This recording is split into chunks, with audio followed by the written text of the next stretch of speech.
ஒருத்தரை பார்த்து உன்னுடைய நண்பர்கள் யார் அப்படின்னு ஒரு கேள்வி கேட்டு பாருங்க. கொஞ்சம் யோசித்து பதில் சொல்லுவாங்க. அவங்கக்கிட்டேயே உன்னுடைய எதிரிகள் யார் அப்படின்னு கேளுங்க, கடகடன்னு ஒப்பிச்சிருவாங்க. நம்ம மனசு இருக்க அது எப்படின்னா, நம்ம நண்பர்களை விட எதிரிகளை அது நல்லா ஞாபகத்தில் வச்சுக்கும். இது ஒரு ஆச்சரியமான உண்மை. உங்களால் நண்பர்களை மறந்துட முடியும், ஆனால் எதிரிகளை மறந்துட முடியாது. இது ஒரு வேடிக்கையான நிலைமை தான். அழகான தருணங்களை நாம் ஏன் மறந்துடுறோம்? இது இயற்கை. ஏன்னா நம்ம மனசு மலர்களை கவனிக்கிறதில்ல, அதில் இருக்கிற முள்ளை தான் கவனிக்குது. தன்னை காயப்படுத்துகிற எதையும் அது உடனே கண்டுகொள்ளுது. ஒரு தெளிந்த சிந்தனை உடைய மனசு மிக அழகாக உள்ள எல்லாத்தையும் கவனிக்கும். அது நன்றியுடன் உணரக்கூடிய எல்லாத்தையும் பார்த்து குறிச்சிக்கும். இப்படிப்பட்டவங்க வாழ்க்கை இயல்பாகவே நல்லா அமையும். அது ரொம்ப அபூர்வம்.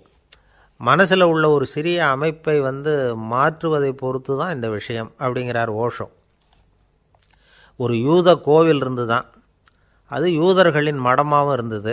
அங்கே ஒரு தலைமை குரு, அவர் ரொம்ப கண்டிப்பானவர். அந்த கோவிலை ஒட்டி ஒரு தோட்டம். ஒரு நாள் காலையில் அந்த தோட்டத்தில் 2 இளம் யூதர்கள் நடந்து போய்கிட்டு இருக்கிறாங்க.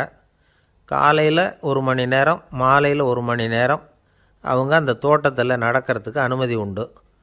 மற்ற நேரங்களில் அவங்க மத புத்தகங்களை படிக்கணும், பிற விதிமுறைகளை கடைபிடிக்கணும். அந்த 2 பேருமே தொடர்ந்து புகைப்பிடிக்கிற பழக்கம் உள்ளவங்க. ஆனால் கோவில் மடத்தில் இருக்கிறப்போ அவங்க புகைப்பிடிக்க முடியாது, அது கடுமையான குற்றம். சரி, நாம் தோட்டத்தில் இருக்கிறப்போவாவது புகைப்பிடிக்கலாமா அப்படின்னு ஒரு ஆசை அவங்க 2 பேருக்குமே. இருந்தாலும் பயம். இப்படி கேட்டால் மதகுரு என்ன சொல்லுவாரோ அல்லது என்ன செய்வாரோங்கிற பயம். இப்படியே கொஞ்ச நாள் ஆச்சு. ஒரு நாள் அந்த 2 பேரில் ஒருத்தன் ரொம்ப கலங்கி போய் அந்த கோவிலிருந்து வெளியில் வந்துக்கிட்டு இருந்தான். வந்தவன் நேராக தோட்டத்து பக்கம் போனான். அங்கே இன்னொருத்தன் ஆனந்தமாக புகை பிடிச்சிக்கிட்டு இருக்கிறான். அதை பார்த்து தான் இவனுக்கு அதிர்ச்சி. அட கடவுளே, என்ன இது, நீ கேட்காமலே ஆரம்பிச்சிட்டியா அப்படின்னா. இல்லை நான் கேட்டுவிட்டு தான் ஆரம்பிச்சிருக்கேன்னா அவன். அப்படியா, என்ன மனுஷன் இவர், நானும் தான் கேட்டேன், என்னை கண்ணாபுண்ணான்னு திட்டிவிட்டார். இது என்ன கோவிலா இல்லை நரகமா? உனக்கு புகை பிடிக்கணும்னு ஆசையாக இருந்தால் நரகத்துக்கு போகணும்னு சொல்லிவிட்டார். அது சரி, உன்னை மட்டும் எப்படி அனுமதிச்சார் அப்படின்னு கேட்டான் இவன். அவன் சிரிச்சுக்கிட்டே, நீ எப்படி கேட்ட சொல்லு அப்படின்னா. நாம் இந்த தோட்டத்துக்கு வர அனுமதிக்கப்பட்டிருக்கிறதே ஜபத்துக்காகத்தானே, அதனால் நான் ஜபம் சொல்லும் பொழுது புகை பிடிக்கலாமா அப்படின்னு கேட்டேன். அதுக்கு தான் அவர் சத்தம் போட்டு என்னை அடிக்கவே வந்துட்டார் அப்படின்னா இவன். நீ ஒரு மாதிரியாக கேட்டிருக்க, நான் வேறு மாதிரியாக கேட்டிருக்கிறேன். ஜபம் சொல்லும்போது புகை பிடிக்கலாமான்னு நீ கேட்டிருக்க. ஐயா, புகை பிடிக்கும் பொழுது ஜபிக்கலாமா அப்படின்னு நான் கேட்டேன். அதில் தப்பு ஒன்றும் இல்லை அப்படின்னு பதில் சொல்லிட்டார் அப்படின்னா. ஒரு சிறிய மாற்றம்தான், அது மிகப்பெரிய மாறுதலை ஏற்படுத்தி விட்டது. மனசு நல்ல விதமாக சிந்திக்க ஆரம்பிச்சுட்டுதுன்னா மகிழ்ச்சிக்கு பஞ்சம் இல்லை. ஒரு கஞ்சன் ஆற்றுல விழுந்துட்டான். வெள்ளத்தில் தத்தளிச்சிக்கிட்டு இருக்கிறான். கரையில் நின்ன ஒருத்தர், உன் கையை கொண்டா இப்படி பிடிச்சி இழுத்து கரையில் சேர்த்து விடுறேன்னார். எதையும் கொடுத்து பழக்கம் இல்லாத அவன் கையையும் கொடுக்க மாட்டேன்னுட்டான். இவர் பார்த்தார். உன் கையை கொடுன்னு சொல்கிறதுக்கு பதிலாக நான் என் கையை கொடுக்குறேன் பிடிச்சிக்கோ அப்படின்னார். அவன் கப்புன்னு பிடிச்சிக்கிட்டான், இழுத்து கரையில் போட்டார். உலகத்தில் எது எதுக்கோ ஆராய்ச்சி கூடங்கள் இருக்குதுல்ல, அது மாதிரி தூக்கத்தை பற்றி ஆராய்ச்சி பண்ணுறதுக்கு ஒரு ஆராய்ச்சி கூடம் இருக்குது. அப்படி ஆராய்ச்சி பண்ணணும்னா அதுக்கு மூழ்கிக்கிட்டு இருக்கணும்ல. அதனால தான் அந்த ஆராய்ச்சி கூடம் இங்கே இல்லை. அமெரிக்காவில் பாஸ்டன் பல்கலைக்கழக மருத்துவமனையில் அது இருக்குது. அங்கே தூக்கத்தை பற்றி பலவிதமான ஆராய்ச்சிகள் பண்ணிகிட்டு இருக்கிறாங்க. அந்த ஆராய்ச்சி கூடத்தில் இயக்குனராக இருக்கிற ஒரு நிபுணர், அவர் என்ன சொல்கிறார் தெரியுமா? உங்களுக்கு தூக்கம் வரலையா, நீங்கள் நல்லா தூங்கிறதுக்கு தாராளமாக சில யோசனைகளை என்னால் சொல்ல முடியும் அப்படிங்கிறார். யோசனை தானே, காசா பணமாக கேட்டு வச்சுக்கலாமே. உணவு, மனநிலை, தூங்கும் இடத்தோட சூழ்நிலை, படுக்கைக்கு செல்கிறப்போ உள்ள பழக்க வழக்கங்கள், இது காரணமாக ஒருத்தருக்கு தூக்கம் வராமல் போகலாம். தூக்கம் வராததுக்கு இதுதான் காரணம்னா அதையெல்லாம் சுலபமாக கட்டுப்படுத்தலாங்கிறார் அவர். தூக்கத்தை வரவழைக்கக்கூடிய ஒரு நல்ல மருந்து உடற்பயிற்சி. ஆனால் ஒன்று, படுக்க போகிற நேரத்தில் இது மாதிரி உடற்பயிற்சிகள் எல்லாம் செய்யக்கூடாது. கொஞ்சம் முன்னாடி பகல்லையே இந்த பயிற்சிகளை செய்கிறது நல்லது. தூக்கம் வராமல் அவதிப்படுறவங்க பிற்பகல் நேரங்களில் காஃபி, டீ இது மாதிரி பானங்களை சாப்பிடக்கூடாது. மது அருந்துறது கூட தூக்கத்தை பாதிக்கும். வெது வெதுப்பான நீரில் குளிக்கிறது, தியானத்தில் ஈடுபடுறது, ஓய்வாக இருக்கிறது, படுக்கிறது, அதாவது படுக்கிறதுக்கு முன்னாடி ஒரு குவளை பால் சாப்பிட்றது, இதெல்லாம் தூக்கத்தை வரவழைக்கிறது ரொம்ப உதவியாக இருக்கும். இன்னொரு விஷயம் என்னென்னா, தூங்கி ஆகணுமேங்கிற கவலை வேண்டியதில்லை. அப்படி நினச்சி கவலைப்படுறதை விட்டுடணும். தூக்கம் வரலையா, உடனே படுக்கையை விட்டு எழுந்திரிக்க வேண்டியது. வெளியில் வாங்க, வேறு ஏதாவது வேலையில் ஈடுபடுங்க, கொஞ்சம் நேரம் உலாவுங்க, அல்லது ஏதாவது ஒரு புஸ்தகத்தை எடுத்து படிங்க. களைப்பு ஏற்பட்டால் மறுபடியும் படுக்கைக்கு போங்க. தூக்கம் தானே வந்துடும். ஒரு விஷயத்தை மட்டும் நல்லா ஞாபகத்தில் வச்சுக்கணும். படுக்கைக்கு போகிறப்போ உங்கள் மற்ற எல்லா பிரச்சனைகளையும் மறந்துடணும். அது எப்படி சார் முடியும்? அந்த நேரம் தானே எல்லா பிரச்சனையும் வரிசையாக ஞாபகத்துக்கு வருது அப்படின்னு நாம் நினைக்கலாம். ஆனால் பழக்கத்தில் அதை நாம் மாற்றிக்க முடியும். கொஞ்சம் முயற்சி பண்ணணும், அவ்வளோதான். இது எல்லாமே ஆராய்ச்சி பண்ணி பார்த்துட்டு அந்த நிபுணர் சொல்கிற கருத்து தான். இன்னொரு விஷயமும் அவர் சொல்கிறார். அது என்னென்னா, உடல் கோளாறு காரணமாக தூக்கம் வராமல் அவதிப்படுறவங்களுக்கெல்லாம் இந்த யோசனைகள் சரியாக வராது அப்படிங்கிறார். அதுக்கெல்லாம் மருத்துவ சிகிச்சை கொடுத்து தான் சரி பண்ணணும். சில பேருக்கு நடு ராத்திரியில் மூச்சு திணறல் ஏற்பட்டு தூக்கம் வராமல் போயிடும். ஊரெல்லாம் தூங்குறப்போ தான் மட்டும் தூங்காமல் மூழ்கிட்டு இருக்கிறது, ஊரெல்லாம் மூழ்கிட்டு இருக்கிறப்போ தான் மட்டும் தூங்குறது, இது மாதிரி கோளாறுகளால் சில பேர் பாதிக்கப்படலாம். காலு தசை முறுக்கிக்கிறதுனால சில பேருக்கு அடிக்கடி விழிப்பு வரலாம். மன அழற்சி காரணமாக சில பேருக்கு தூக்கம் வராது. இது மாதிரி கோளாறுகளுக்கெல்லாம் அதுக்கு தகுந்த மாதிரி சிகிச்சை கொடுத்து தான் சரி பண்ண வேண்டியிருக்கும். எந்த கோளாறும் இல்லாமல் தூக்கம் வரலைன்னா ஆரம்பத்தில் சொன்ன முறைகளை கடைப்பிடிச்சி பார்க்கலாம். தூக்கம் வந்ததுன்னா யோசனை சொன்ன அந்த நிபுணருக்கு நன்றி சொல்லலாம். ஒருத்தர், ஏன் சார் பஸ்ஸில் தூங்குறது கெட்ட பழக்கமானு கேட்டார். இல்லையே, நான் கூட பஸ்ஸில் போகிறப்ப தூங்கிட்டு தானே போவேன் அப்படின்னார் இன்னொருத்தர். அப்புறம் ஏன் என்ன டிரைவர் வேலை வேணாம்னு வீட்டுக்கு அனுப்பி வச்சுட்டாங்க அப்படின்னாராம் அவர். ஒரு தந்தை தன்னோட பிள்ளைய ரொம்ப தைரியசாலியாக வளர்க்கணும்னு ஆசைப்பட்டார். அதுக்காக அவனை கூப்பிட்டு உட்கார வச்சு இப்படி உபதேசம் பண்ணார். இதை பாருப்பா, நான் உன்னாட்டம் இருக்கிறப்போலாம் எதுக்கும் பயப்பட மாட்டேன், ரொம்ப துணிச்சலாக இருப்பேன். ஒரு நாள் ஒரு அப்பாவி எலியை ஒரு பூனை துரத்திட்டு ஓடிச்சு. நான் உடனே என்ன செஞ்சேன் தெரியுமா? அந்த பூனையை பிடிச்சேன், அது வாலில் ஒரு பட்டாசு சரத்தை கட்டினேன், கொளுத்தி விட்டேன், படபடன்னு வெடிக்க ஆரம்பிச்சுட்டுது. அது துள்ளிக்கிட்டு அங்கேயும் இங்கேயும் ஓடி இருக்கு பாரு ஓட்டம், ரொம்ப தமாஷு அப்படின்னார் அப்பா. இப்படி சொல்லிவிட்டு பையனை பார்த்து, இதை கேட்குறதுக்கு உனக்கும் துணிச்சல் வருதா? நான் என்னுடைய செயலை நீ கேட்குறப்போ உனக்கு துணிச்சல் வருதா அப்படின்னு கேட்டார். வருதுன்னா பையன். எப்படின்னா அப்படிங்கிற விவரத்தையும் சொன்னான் அவன். அதாவது, எலியை விரட்டினத்துக்காக பூனை வாலில் பட்டாசு கொளுத்துனீங்க நீங்கள், பூனையை விரட்டினத்துக்காக உங்கள் கழுத்தில் பட்டாசு சரத்தை மாட்டினா என்னென்னு தோணுது எனக்கு அப்படின்னா பையன். பையனோட துணிச்சல் அப்பாவே நடுங்க வச்சுட்டுது. அது சரி, ஒரு அப்பா பிள்ளைக்கு இப்படியா உபதேசம் பண்ணுறது? எல்லாருக்கிட்டையும் அன்பாக பழகிறது எப்படி அப்படின்னு சொல்லி கொடுக்கணும். பிஞ்சு உள்ளங்களில் நஞ்சை தூவலாமா? ஒரு நாள் விநாயகர் ஒரு பூனையோடு விளையாடிக்கிட்டு இருந்தாராம். அப்படி ஆசையாக விளையாடிக்கிட்டு இருந்தப்போ அவரோட கை நகம் தவறுதெல்லாம் பூனையோட முகத்தில் பட்டுட்டு தான். அது ஒரு சின்ன கீரெல்லாம் உண்டாகி விட்டுது. அப்பா அவர் அதை ஒரு பெருசாக நினைக்கல. கொஞ்ச நேரத்துக்கு அப்புறம் விநாயகர் வீட்டுக்கு வந்தார். அவங்க அம்மா பார்வதி தேவியை பார்த்தார். பார்வதி தேவி கன்னத்தில் விரலால் கீறினது மாதிரி ஒரு அடையாளம் இருந்தது.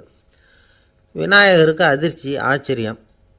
நம்ம அம்மா இந்த உலகத்துக்கே தாயார், அப்பேற்பட்ட அவங்க முகத்திலேயே கீறலை உண்டாக்கக்கூடியவங்க யாராக இருக்க முடியும் அப்படின்னு யோசனை பண்ணார். தாயே, உன்னுடைய கன்னத்தில் இந்த வடு எப்படிம்மா ஏற்பட்டதுன்னு கேட்டார். குழந்தாய், இது நீ செஞ்ச காரியம்தான்ப்பா, உன்னுடைய கை நகம் கீறினதுனால ஏற்பட்ட வடு தான் இது அப்படின்னாங்க அவங்க.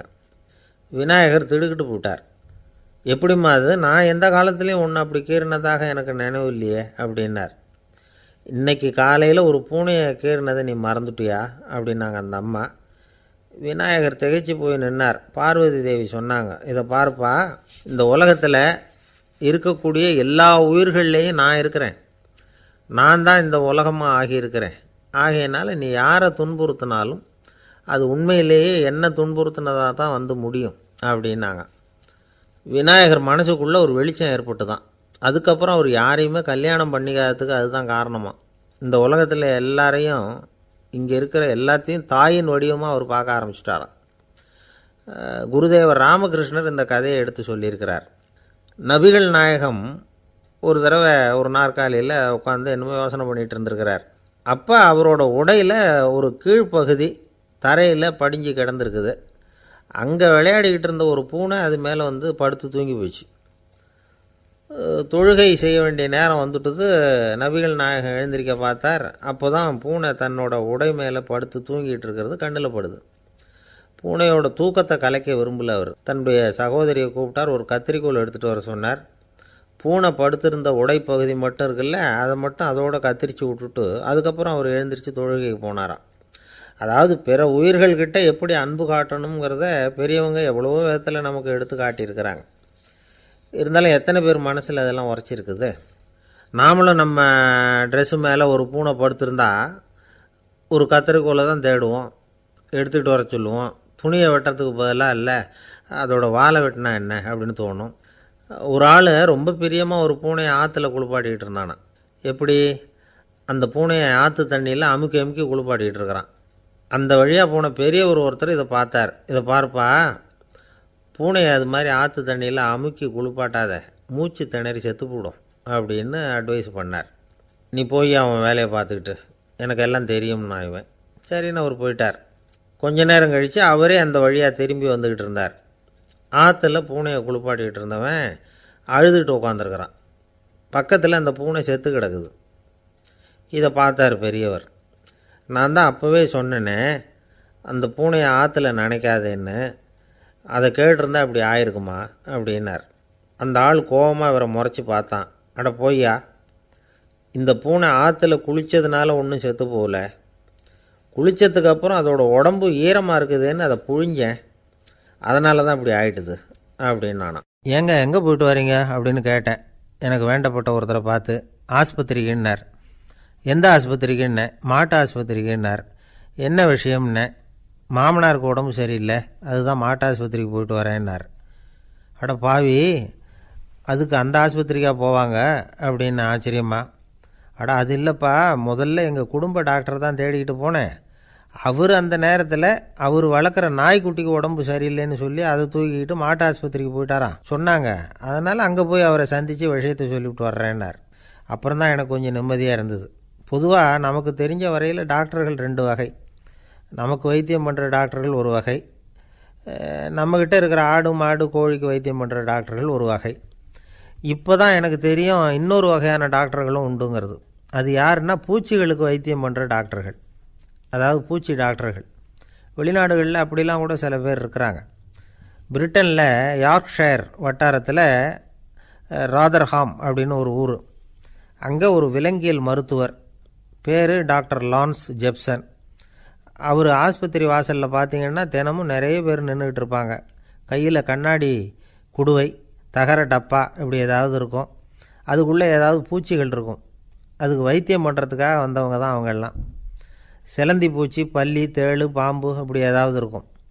பொழுதுபோக்காக சில பேர் நாய், பூனை, கிளி, மைனா, புறா இப்படி ஏதாவது வளர்க்குறாங்கல்ல, அது மாதிரி இப்போல்லாம் தேளு, பல்லி, பாம்பு, பூச்சி இதையெல்லாம் வளர்க்க ஆரம்பிச்சிட்டாங்களாம். இது ஒரு புது ஃபேஷன். இப்போ கூண்டுக்குள்ளே டப்பாக்குள்ளே போட்டு வளர்க்குறது, அதுக்கு ஏதாவது நோய் வந்துட்டுதுன்னா வைத்தியம் பண்ணுறதுக்கு டாக்டர்கிட்ட வந்துட வேண்டியது, இப்படி இந்த பழக்கம்லாம் நிறையா வந்துட்டுது. ரத்தம் உறிஞ்சிற அட்டைகள் கூட இவங்ககிட்ட வைத்தியத்துக்கு வருதான். சிலந்திகளில் செங்கால் சிலந்தின்னு ஒரு வகை. மத்திய அமெரிக்க காடுகளில் இது அதிகம். சிலந்திகள்லேயே ரொம்ப விலை உசந்தது இந்த ரகம்தான். கால்களில் சிவப்பு கோடுகள் இருக்கும். இந்த இனம் இப்போ குறைஞ்சிக்கிட்டே வர்றதுனால சர்வதேச விதிகளின்படி இவற்றின் ஏற்றுமதி இறக்குமதிக்கு தடை விதிக்கப்பட்டிருக்குது. அதனால் இதை வளர்க்குறவங்க வீட்டுக்குள்ளேயே இனவிருத்தி மூலமாக பெருக்கி விற்பனை பண்ணிட்டு வராங்களாம். அந்த வகை சிலந்திகள் தான் இப்போ வைத்தியத்துக்கு அதிகமாக வருதான். சரி, இதுக்கெல்லாம் எப்படி வைத்தியம் பண்ணுறாங்க? முதல்ல அதை குளிர்பதன பெட்டியின் வழுவழுப்பான சுவரில் விட்ட உடனே அதெல்லாம் மெதுவாக இறங்கி வரும். அப்போ அதன் நோயை கண்டுபிடிக்கிறது சுலபம். அப்புறம் அதுக்கு கிருமிகளை கொல்லக்கூடிய மருந்துகளையோ வலி நிவாரண மருந்துகளையோ கொடுப்பாங்க. கால் உடைஞ்ச சிலந்திகளுக்கு பசையை கொண்டு ஆப்ரேஷன் பண்ணுவாங்க. சில சிலந்திகளுக்கு உடைஞ்ச காலை எடுத்துட்டா புதிய கால் வளர்ந்துடும். சிலந்திகளை மனிதர்கள் கையில் எடுக்கிறப்போ அது பயந்து போய் கீழே குதிக்குது. அதனால் கால் உடஞ்சி விடுது, இல்லைன்னா வயிறு சேதமடையுது. அந்த நிலைமையில் வர்ற சிலந்திகளுக்கு மயக்க மருந்து கொடுத்து ஆப்ரேஷன்லாம் கூட பண்ணுறாங்களாம். பார்த்தீங்களா பூச்சிகளுக்கு வந்த வாழ்வே. நம்ம ஊர்லேயும் வீடுகளில் பூச்சிகள் வளர்க்குறது உண்டு. ஒருத்தர் வந்தார், எனக்கு 3000 கரப்பாம்பூச்சி அவசரமாக தேவைப்படுது, எங்கே கிடைக்கும்னு கேட்டார். கரப்பாம்பூச்சியா, அது என்னத்துக்குன்னு கேட்டோம். அது வேறு ஒன்றும் இல்லை, நான் குடியிருக்கிற வாடகை வீட்டை காலி பண்ண போகிறேன். வீட்டு சொந்தக்காரர் என்ன சொல்கிறாருன்னா, இந்த வீட்டுக்கு நான் குடி வந்தப்போ எப்படி இருந்ததோ அதே நிலைமையில் விட்டுட்டு போகணும்னு வீட்டுக்காரர் சொல்லியிருக்கிறார், அதனால தான் கேட்டேன் அப்படின்னார். ஒரு ஆள் ராமகிருஷ்ணரை தேடி வந்தான். அவன் கையில் 1000 பொற்காசுகள் வச்சுருந்தான். அதை அவர்கிட்ட கொடுத்து இதை ஏற்றுக்கணும் அப்படின்னு ரொம்ப பணிவாக கேட்டுக்கிட்டான். அவர் பார்த்தார், இது எனக்கு தேவையில்லை, ஆனாலும் உன்னுடைய மனசை புண்படுத்துறதுக்கு நான் விரும்பலை, அதனால் நீ கொடுக்குறத வாங்கிக்கிறேன்னார். வாங்கிக்கிட்டார். அப்புறம் கேட்டார், இதை பாரு, இனிமேல் இதெல்லாம் என்னுடையது தானே அப்படின்னார். ஆமாம், அதையெல்லாம் நான் உங்களுக்கே கொடுத்துட்டேன்னா அவன். சரி, இப்போ நீ எனக்காக ஒரு காரியம் பண்ணணும்னார். என்ன செய்யணும்னு சொல்லுங்கன்னா, இந்த நாணயங்களையெல்லாம் எடுத்துக்கிட்டு போய் கங்கை நதியில் எரிஞ்சுட்டு வா அப்படின்னார். இவனுக்கு அதிர்ச்சியாக போச்சு. என்ன பண்ணுறது, இனிமேல் அது முடியாதுன்னு சொல்ல முடியாது. ஏன்னா அந்த நாணயங்களையெல்லாம் அவருக்கே கொடுத்துட்டான். இனிமேல் அதெல்லாம் இவனுடையது இல்லை. பேசாமல் அவ்வளோவே அள்ளிக்கிட்டு ஆத்தங்கரைக்கு போனான். போனவன் ரொம்ப நேரம் திரும்பியே வரல. ராமகிருஷ்ணருக்கு சந்தேகம், என்ன ஆச்சு அந்த மனுஷனுக்கு, காசுகளோடு அந்த கங்கையில் குதிச்சுட்டானா, போகும்பொழுதே ஒரு மாதிரியாக தான் போனான், போய் என்னன்னு பார்த்துட்டு வாங்க அப்படின்னார். அங்கே இருந்த ஒருத்தர் ஓடி போய் பார்த்தார். அவர் போய் பார்க்கும்பொழுது அவன் அங்கேயே இருந்தான். அதுக்கப்புறம் அவர் திரும்பி வந்தார். வந்து விவரத்தை சொன்னார். அதாவது அவன் கங்கை கரையில் உட்காந்துக்கிட்டு ஒவ்வொரு நாணயமாக 1 2ன்னு எண்ணி எண்ணி வீசிக்கிட்டு இருக்கிறான். அவனை சுற்றி ஒரு கும்பல் நின்றுக்கிட்டு அவனை தடுத்துக்கிட்டு இருக்குது அப்படின்னு விவரத்தை சொன்னார் போயிட்டு வந்தவர். இதை கேட்டதும் ராமகிருஷ்ணரே புறப்பட்டு அங்கே போனாராம். என்ன இப்படி பண்ணிகிட்ருக்கிற, நான் உன்னை அந்த நாணயங்களை கங்கையில் வீசி எறிய சொன்னேன், நீ ஏன் அதை எண்ணிக்கிட்டு இருக்கிற அப்படின்னார். பழக்கம்தான் காரணம், நான் ஒவ்வொரு நாளும் ஒவ்வொன்றா சேமித்து வச்சேன். இன்றைக்கி என்கிட்ட நிறைய இருக்குது, உங்களுக்கு ஒரு 1000 நாணயங்களை கொடுக்கணுங்கிறது என்னோடய ஆசை அப்படின்னா. இப்போ ராமகிருஷ்ணர் சொன்னார், ஒரே நேரத்தில் எல்லாத்தையும் சம்பாதிச்சிருந்தா நீ எண்ணுறது பொருத்தமாக இருக்கும். எல்லாத்தையும் இழக்கும்போது ஒவ்வொன்றா எண்ணிக்கிட்டு இழக்கிறதுங்கிறது சரியான செயல் இல்லை. அதனால் ஒரே தடவையாக எல்லாத்தையும் தூக்கி எறிஞ்சிடும் அப்படின்னார். இது இழப்பது அப்படிங்கிற ஒரு உயர்ந்த நிலை. இதை நாம் யதார்த்த வாழ்க்கையில் சம்மந்தப்படுத்தி பார்த்து குழப்பிக்கிட்டு இருக்கக்கூடாது. இழக்கிறேன்னு சொல்லிக்கிட்டு இருக்கிற காசையெல்லாம் ஆற்றுலையும் குளத்துலையும் கொண்டு போய் எரிஞ்சிட்டு வாங்க அப்படின்னு உபதேசம் பண்ணுறதாக யாரும் நினச்சிடக்கூடாது. இதில் நாம் புரிஞ்சிக்க வேண்டியது என்னென்னா, எதையாவது ஒன்றை இன்னொருத்தருக்கு கொடுக்கணும் அப்படின்னு விருப்பப்பட்டால் அதை மனப்பூர்வமாக கொடுத்துடணும். கொடுத்துட்டு அதையே நினச்சிக்கிட்டு இருக்கக்கூடாது. நம்மால் ஒருத்தர் ஒரு 100 ரூபா நோட்டை தன்னுடைய நண்பர் ஒருத்தர்கிட்ட கொடுத்து, இது உனக்கு தான் வச்சுக்கோ அப்படின்னார். அவர் பார்த்தார், இது இனிமேல் எனக்கு தானே சொந்தம் அப்படின்னார். ஆமான்னார் அவர். அப்படின்னா எனக்காக நீ ஒரு உதவி செய்யணும்னார். சொல்லுங்கள் செய்கிறேன்னார் அவர்.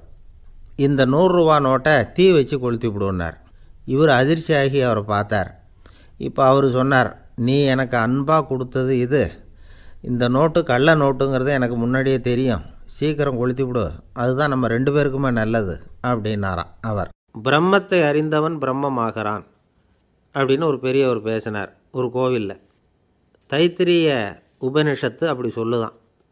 இதை கேட்கும்பொழுது நமக்கு ஒரு சந்தேகம் வரும். அது எப்படி, பிரம்மத்தை அறிந்தவன் பிரம்மம் ஆகிறான்னா, சிங்கத்தை அறிந்தவன் சிங்கம் ஆகிறானா, தோசையை அறிந்தவன் தோசை ஆகிறானா? இப்படிப்பட்ட சந்தேகம் நமக்கு வர்றதில் ஒன்றும் ஆச்சரியம் இல்லை, இது இயற்கை. இதுக்கும் அந்த பெரியவரே பதில் சொல்கிறார். சிங்கம் வேற, நாம் வேற. அதனால் சிங்கத்தை அறிந்தவன் சிங்கமாக மாட்டான். ஆனால் பிரம்மம் வேறு, நாம் வேறு இல்லை. அதனால் பிரம்மத்தை அறிந்தவன் பிரம்மமாகிறான் அப்படிங்கிறது அவரோட விளக்கம். மனிதன் அவன்தான் தான் பிரம்மங்கிறது தெரியாதனால தான் அதை வேறு எங்கேயோ தேடிகிட்டு இருக்கிறான். கடைசியில் அது தான் தாங்கிறது புரிஞ்சுக்கிற பொழுது அவன் பிரம்மம் ஆகிடுறான். இதை விளக்கிறதுக்கு ஒரு உபநிஷத்து கதையே இருக்குது. நமக்கு தெரிஞ்ச கதை தான், ஆனால் அதை வேறு விதமான அர்த்தத்தில் விளையாட்டாக சொல்லிகிட்டு இருக்கிறோம். ஒரு சமயம் ஒரு 10 நண்பர்கள் ஒரு காட்டு வழியாக போய்கிட்டு இருக்கிறாங்க. குறுக்க ஒரு நதி, அதை கடந்து அடுத்த பக்கம் போகணும். எல்லோரும் ஒரு வழியாக கடந்து அடுத்த கரைக்கு போய் சேர்ந்துட்டாங்க. அங்கே போய் சேர்ந்ததுக்கப்புறம் எல்லோரும் பத்திரமா சேர்ந்துட்டோமா அப்படின்னு தெரிஞ்சுக்கிறதுக்காக எண்ணி பார்க்குறான் அந்த கூட்டத்து தலைவன். அவங்க மொத்தம் 10 பேர். ஆனால் இவன் எண்ணி பார்க்குறப்போ 9 தான் வருது. ஏன்னா அவன் தன்னை விட்டுவிட்டான். எதிரில் நிற்கிறவங்கள மட்டுமே எண்ணுறான். ஐயோ 10வது ஆள் எங்கேங்கிறான், பதறான். சரி நீ இரு நான் எண்ணி பார்க்குறேன்னு சொல்லிவிட்டு இன்னொருத்தன் வந்து என்றான். அவனும் தன்னை விட்டுட்டு என்றான். 9 தான் வருது. எல்லோரும் கொய்யோ முறையோன்னு கத்த ஆரம்பிச்சிட்டாங்க. அந்த சமயத்தில் ஒரு பெரியவர் அந்த பக்கமாக வர்றார். என்ன விஷயம்னு விசாரிக்கிறார். 10வது ஆள் 6 அடிச்சுட்டு போட்டுது அப்படின்னு சொல்லி இவங்க அழறாங்க. சரி அழாதீங்க அப்படின்னு சொல்லி அந்த தலைவனை பார்த்து இப்படி வாங்குறார். வர்றான். இப்போ எனக்கு முன்னாடி ஒரு தரம் எண்ணு பார்க்கலாம்ங்கிறார்.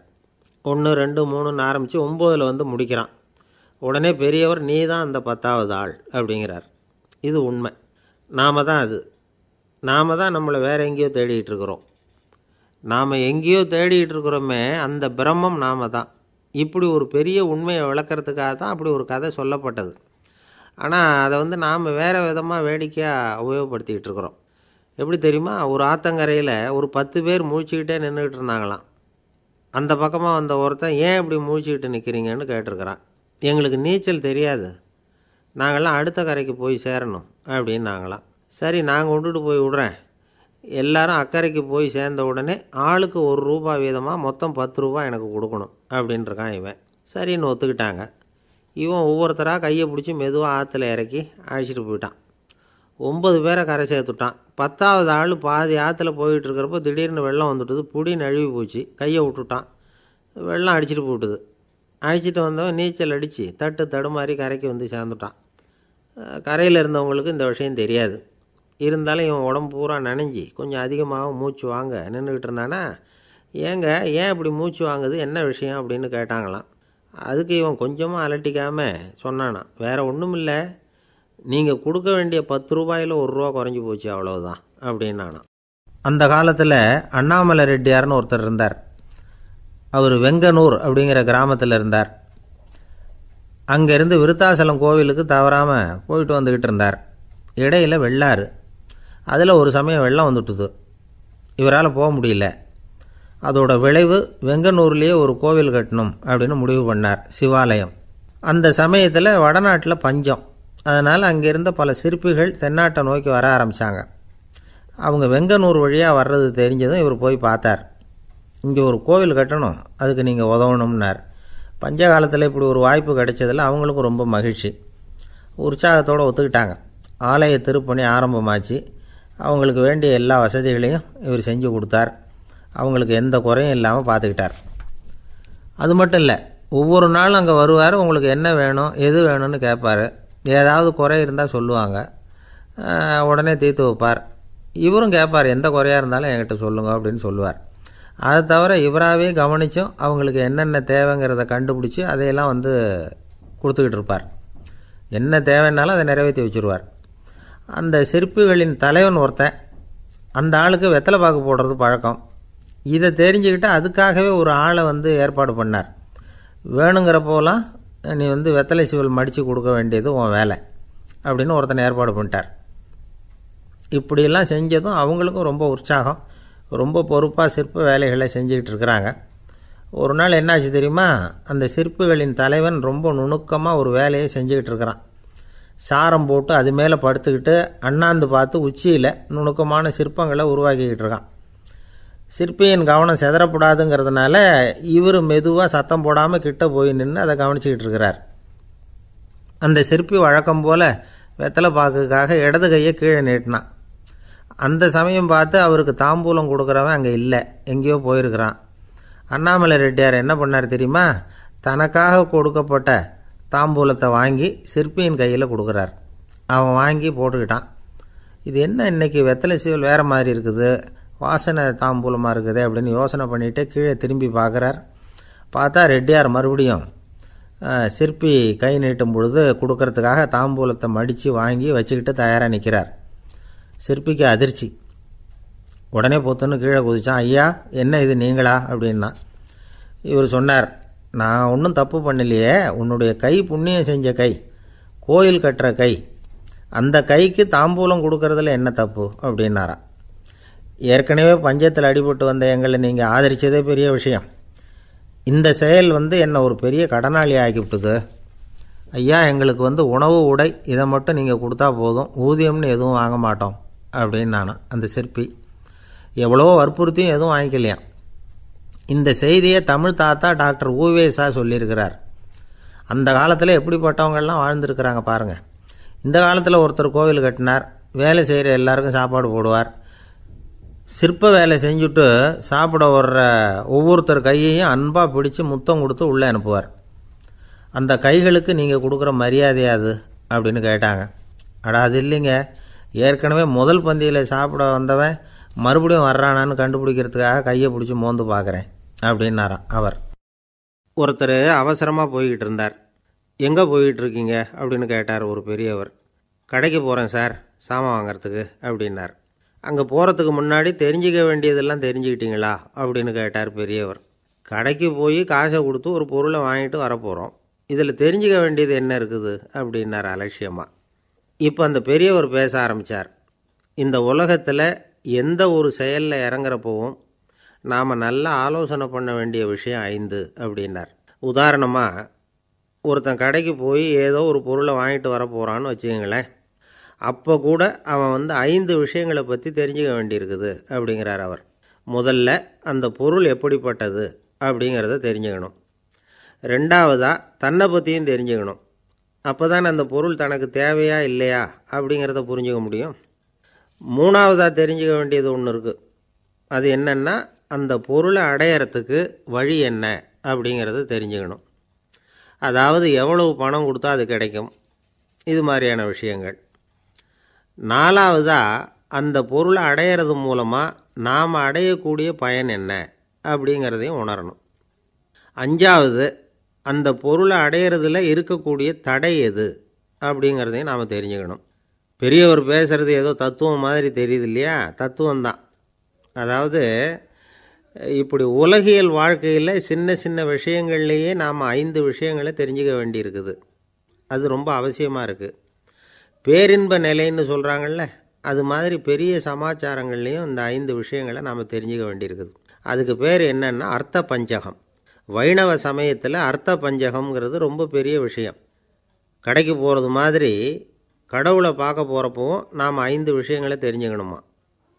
முதல்ல பரம்பொருள் அப்படிங்கிறது என்ன, அதோட தன்மைகள் என்ன, இதை தெரிஞ்சுக்கணும். இதுக்கு பேர் என்னென்னா பரமாத்ம ஸ்வரூபம் அப்படின்னு பேர். ரெண்டாவது, நாம் யார், நம்மோட தன்மை என்ன அப்படிங்கிறத தெரிஞ்சுக்கணும். நான் யாருன்னு எனக்கே தெரியலங்கிறப்போ இதை நான் சொல்கிறேன்னு இது என்னுடையதுன்னு சொல்கிறது தப்பு தானே. அப்புறம் மூணாவது விஷயம், பரம்பொருளை நாம் அடையிறதுக்கு வழி எது, இதை தெரிஞ்சுக்கணும். இது உபாய ஸ்வரூபம் அப்படின்னு பேர். நாலாவது விஷயம், நாம் அடைய வேண்டிய பயன்கள் என்ன அப்படிங்கிறத தெரிஞ்சுக்கிறது. இதுக்கு புருஷார்த்தம் அப்படின்னு பேர். அஞ்சாவது, அந்த பயனை அடைய விடாமல் தடுக்கிற தடைகள் யாவை அப்படிங்கிறத தெரிஞ்சுக்கிறது. இது விரோதி ஸ்வரூபம். இதைத்தான் தடையியல் அப்படின்னு சொல்கிறாங்க. அதாவது பரமாத்மாவை பற்றிய அறிவு, ஜீவாத்மாவை பற்றிய அறிவு, உபாயம் பற்றிய அறிவு, புருஷார்த்தம் பற்றிய அறிவு, இந்த 4 அறிவுக்கும் எதிரடையாக, அதாவது அதையெல்லாம் தப்பாக புரிஞ்சுக்கிறதால உண்டாகக்கூடிய அறிவு விரோதி ஸ்வரூபம். என்ன இது தகவலில் ஏதாவது கதை சொல்லுவீங்கன்னு பார்த்தா ஏதோ தத்துவம் பேசிக்கிட்டு இருக்கிறீங்களே அப்படின்னு நினைக்கலாம். இதுவும் தெரிஞ்சுக்க வேண்டிய ஒரு பெரிய விஷயந்தான். காதில் போட்டு வச்சா எப்போவாவது உபயோகப்படும். என்னுடைய நண்பர் ஒருத்தர் ஒரு நாள் என்கிட்ட சொன்னார், சார் அடுத்த மாதம் தஞ்சாவூரில் ஒரு கல்யாணம், போகிறதா வேண்டாமா அப்படின்னு ஒரே குழப்பமாக இருக்குது அப்படின்னார். நான் உடனே இந்த அர்த்த பஞ்சக உபதேசம் பண்ண ஆரம்பித்தேன். அவர் எல்லாத்தையும் பொறுமையாக கேட்டுவிட்டு, சரி சார் நான் போகிறதுன்னு முடிவு பண்ணிவிட்டேன்னார். எப்படி இந்த முடிவுக்கு வந்தீங்க அப்படின்னு கேட்டேன். அவர் சொன்னார், சார் அந்த 2வது பாயிண்ட் ஒன்று சொன்னீங்களே, அதை புரிஞ்சுக்கிட்டதுக்கு அப்புறம்தான் இந்த முடிவுக்கு வந்தேன் அப்படின்னார். என்ன 2வது பாயிண்ட்டுன்னு? அதாவது தன்னை பற்றி புரிஞ்சுக்கணும் அப்படின்னு சொன்னீங்க. உடனே என்னை பற்றி புரிஞ்சுக்கிட்டேன், நான் யாருங்கிறது எனக்கு தெரிஞ்சுது, உடனே போகிறது தான் நல்லதுன்னு முடிவு பண்ணிவிட்டேன்னார். நீங்கள் யாருன்னு கேட்டேன். நான் தான் சார் அந்த கல்யாணத்தில் தாலி கட்ட வேண்டிய மாப்பிள்ளை அப்படின்னார். ஒரு நண்பர் இருக்கார், எப்போ பார்த்தாலும் கையில் ஒரு புத்தகம் இருக்கும். புத்தகம் இல்லாமல் எங்கேயும் புறப்பட மாட்டார். எதுக்காக இப்படி எடுத்துகிட்டு போகிறீங்க அப்படின்னு கேட்டால், எனக்கு இது ஒரு நல்ல நண்பன் மாதிரி, இந்த காலத்தில் எங்கே போனாலும் காத்திருக்க வேண்டியிருக்கு, அது மாதிரி சமயத்தில் நான் நண்பன் கூட பேசிக்கிட்டு இருப்பேன் அப்படிம்பாரான். ஒருத்தர் ஒரு பெரிய அரச பதவியில் இருந்தார். அவர் பதவியிலேருந்து இறங்க வேண்டிய சூழ்நிலை. அரசு கொடுத்துருந்த வீட்டை விட்டுட்டு வெளியில் வர்றார். வரும்பொழுது 2 கையிலையும் 2 பெட்டியை எடுத்துகிட்டு வந்தாராம். சார் உங்களுடைய உடைமைகள் அப்படின்னு கேட்குறாங்க அங்கே இருந்த ஊழியர்கள். இவர் தன்னுடைய கையில் இருக்கிற பெட்டியை காட்டி இதுதான் என்னுடைய சொத்து அப்படின்னாராம். ஒரு பெட்டியில் அவருடைய உடைகள், இன்னொரு பெட்டியில் அவர் விரும்பி படிக்கிற புத்தகங்கள். அவ்வளவுதான். இதுதான் இருந்துதான். புத்தகம் படிக்கிறது மனசுக்கு நல்லதுங்கிறது நமக்கு தெரியும். புத்தக வாசிப்பு உடம்புக்கும் நல்லதுங்கிறாங்க. அது நமக்கு ஆச்சரியமாக தான் இருக்குது. ஒரு நபர் ஒரு வருஷத்தில் சராசரியாக 2000 பக்கங்களை படிச்சிருக்கணுமா, யுனெஸ்கோ பரிந்துரை. ஆனால் நம்ம நாட்டில் நாம் சராசரியாக படிக்கிறது 32 பக்கங்கள். அவ்வளவுதான். இவ்வளவுக்கு நம்ம நாட்டில் 6000க்கும் மேற்பட்ட நாளேடுகள், 2000க்கும் மேற்பட்ட இதழ்கள், மலர்கள், இவ்வளவு இருந்தும் சரியாக வரல. இந்த உலகத்தில் முதல் நூலகம் எங்கே எப்போ ஆரம்பமாச்சு தெரியுமா? கிமு 2500ஆம் ஆண்டில் அது ஆரம்பமாயிருக்குது. பாபிலோனியாவில் அமில் அணு அப்படிங்கிற அரசன் தான் நூலகத்தை உருவாக்கி இருக்கிறான். அப்போல்லாம் தாள் கிடையாது, களிமண் தான். களிமண் பலகைகளில் எழுதி அது தொகுத்து அப்படியே நூலாக்கி அதை நூலகத்தில் வச்சுருப்பாங்களாம். அரசருடைய நூலகத்தில் 1000க்கும் மேற்பட்ட நூல்கள் இருந்ததாக வரலாற்று குறிப்பு இருக்குது. அது மட்டும் இல்லை, அந்த நூலகத்தில் பொருள் வாரியாக, அதாவது சப்ஜெக்ட் வாரியாக புத்தகங்களை வகைப்படுத்தி வச்சுருந்தாங்களாம். அதில் மிச்சம் இருந்த ஒரு 25 களிமண் பலகை புத்தகங்கள் இன்றைக்கும் பிரிட்டிஷ் அருங்காட்சியகத்தில் இருக்குதான். அச்சு தாள் இதெல்லாம் ஏற்பட்டதுக்கு அப்புறம் அமைக்கப்பட்டது தான் பிரான்சில் இருக்கக்கூடிய பாரிஸ் நூலகம். 1480 பிரெஞ்சு மன்னர் 11ஆம் லூயி இந்த நூலகத்தை அமைச்சாராம். ஆனால் அப்போல்லாம் அரசர்கள் மட்டும்தான் நூலகத்தை பயன்படுத்த முடியுமா. அதுக்கப்புறம் 17ஆம் நூற்றாண்டில் இந்த முறை மாறி பொதுமக்கள் அங்கே போகலாம், படிக்கலாம் அப்படிங்கிற நிலைமை வந்துதான். போட்லியன் நூலகம் அப்படின்னு அதுக்கு பேர், பாரிஸ் நகரத்தில் இருக்குது. அங்கே தான் நூல்களின் பட்டியல் தயாரிப்பு பணி ஆரம்பமாச்சு. கல்வி வளர்ச்சியையும் நூலகத்தையும் இணைச்சவர் நெப்போலியன் போனபார்ட். முன்பணம் செலுத்தி புத்தகத்தை படிக்கிற முறையையும் அவர் தான் கொண்டுட்டு வந்தாராம். மக்கள்கிட்ட வசூலிக்கிற வரியின் ஒரு பகுதியை நூலகத்துக்கு பயன்படுத்தினவரும் அவர் தானா. நெப்போலியன் நூலகத்தில் உலகத்தில் உள்ள எல்லா மொழி நூல்களும் இருக்குதான். அங்கே ஒரு தமிழ் நூலும் இருந்திருக்குது. அது என்னென்னா கம்பராமாயணம். சோவியத் யூனியனுக்கு படையெடுத்து போனப்போ அங்கேருந்து லட்சக்கணக்கான புத்தகங்களை இந்த பனிச்சறுக்கு வாகனங்கள் இருக்குல்ல, அதில் கொண்டுகிட்டு வந்ததாக வரலாறு. அடுத்தபடியாக குறிப்பிட்டு சொல்லத்தக்க நூலகம் எதுன்னா பிரிட்டிஷ் நூலகம். மிக பழைய கையெழுத்து பிரதியெல்லாம் கூட அங்கே இருக்குது. 1753 ஆரம்பமாச்சு. அதில் உள்ள நூல்களை வரிசையாக அடுக்கினா 180 கிலோமீட்டர் நீளத்துக்கு வருமா. மிகப்பெரிய நூலகம் அமெரிக்க தலைநகர் வாஷிங்டனில் இருக்குதான். இந்தியாவை பொறுத்த வரைக்கும் பெரிய பழைய நூலகம் எதுன்னா கல்கத்தா நூலகம். எல்லா இந்திய மொழி நூல்களும் இங்கே உண்டு. மகாகவி பாரதியார் நடத்தின இந்தியாங்கிற இதழின் எல்லா பிரதிகளும் அங்கே பாதுகாப்பாக இருக்குது. படிக்கும் பழக்கம் இங்கே வளர வேண்டியிருக்குது. ஒருத்தர்கிட்ட ஒரு புஸ்தகத்தை கொடுத்து விமர்சனம் எழுத சொல்லியிருந்தாங்க. கொஞ்ச நாள் கழித்து அவரை போய் பார்த்து, என்னங்க புஸ்தகத்தை படித்து பார்த்தீங்களா அப்படின்னு கேட்டாங்களாம். இதுக்கு அவர் சொல்லியிருக்கிறார், இன்னும் நான் படித்து பார்க்கலிங்க, இப்போ தானே விமர்சனமே எழுதி முடிச்சிருக்கிறேன், இனிமே தான் படிக்கணும் அப்படின்னாராம். ஐயா, என்னுடைய நூல் வெளியீட்டு விழாவுக்கு அவசியம் நீங்கள் வரணும் அப்படின்னு கூப்பிட்டார் ஒருத்தர். எப்போ வரணும்னு கேட்டேன். அடுத்த வாரம்னார். சரி, புத்தகம் தயாராகிட்டுதா அப்படின்னு. நாளைக்கு தான் அச்சிக்க கொடுக்க போகிறேன்னார். என்னங்க இது, புத்தகம் அச்சிடுறதுக்கு முன்னாடியே அழைப்புதழை அச்சடிச்சு விட்டீங்களே அப்படின்னு கேட்டேன். அதனால் என்னங்க, அந்த காலம் மாதிரியா போடலாம், அச்சுக்கலை எவ்வளவோ முன்னேறியாச்சுங்க. Linotype, monotype, phototype, laser, இப்படி என்னென்னமோ வந்தாச்சு. இன்றைக்கி கொடுத்தா நாளைக்கே புத்தகம் தயார் அப்படின்னார். இப்படி இந்த அளவுக்கு முன்னேறி இருக்கிற இந்த அச்சுக்கலை ஆரம்பத்தில் எப்படி இருந்தது தெரியுமா? அந்த காலத்தில் காகிதம்னா என்னென்னே தெரியாது. அப்படி ஒன்று கண்டுபிடிக்கப்படவே இல்லை. அப்போல்லாம் எதையாவது ஒன்று எழுதணும்னா அதுக்கு ஆட்டு தோலை தான் பயன்படுத்தி இருக்கிறாங்க. கண்ணுக்குட்டி தோல் கூட அதுக்கு உபயோகப்பட்டு தான். ஐரோப்பாவில் இருந்த பாதிரியார்கள் தோலில் எழுதப்பட்ட புத்தகத்தை தயாரிக்கிறதுல ரொம்ப கெட்டிக்காரங்களாம். எகிப்து, அப்புறம் மத்திய தரைக்கடல் ஓரத்தில் உள்ள நாடுகள், இங்கெல்லாம் தோல் தான் எழுதுபொருளாக பயன்பட்டு வந்திருக்குது. ஆனால் நம்ம நாட்டில் ஓலைச்சுவடிகளை எழுத்துக்கு பயன்படுத்தி இருக்கிறாங்க. எழுதுறதுக்கு தோலை பயன்படுத்தினவங்க பிறகு பேப்பரைஸ் அப்படிங்கிற கோரை புல்லை அதுக்கு பயன்படுத்தினாங்களாம். இதெல்லாம் அப்படி கொஞ்சம் கொஞ்சமாக கண்டுபிடிச்சிட்டு வந்திருக்கிறாங்க. அந்த புல்லை கச்சிதமாக நறுக்க வேண்டியது, நல்லா பதப்படுத்த வேண்டியது, அதுக்கப்புறம் அதில் எழுத வேண்டியது, அவ்வளவுதான். பேப்பருங்கிற சொல்லே இந்த பேப்பைரஸ் அப்படிங்கிறதுலேருந்து வந்தது தான். அதுக்கப்புறம் தான் காகிதம் வந்தது. இதை முதல்ல சீன நாட்டில் தான் கண்டுபிடிச்சாங்க. அது வந்த பிறகு அச்சு எந்திரம் கண்டுபிடிக்க வேண்டிய அவசியம் ஏற்பட்டது. அதை கண்டுபிடிச்சவர் ஜெர்மானிய அறிவியல் அறிஞர் ஜான் கூட்டன்பர்க். அச்சுக்கலைக்கு அடித்தளம் அமைச்சவர் அவர் தான். ஜெர்மனியில் மெயின்ஸ் அப்படிங்கிற ஊரில் 1399 பிறந்தார். அவரோட மாமன் ஒருத்தர் உலோக வேலையில் வல்லவர். அவர்கிட்ட அந்த வேலையை கற்றுக்கிட்டார்.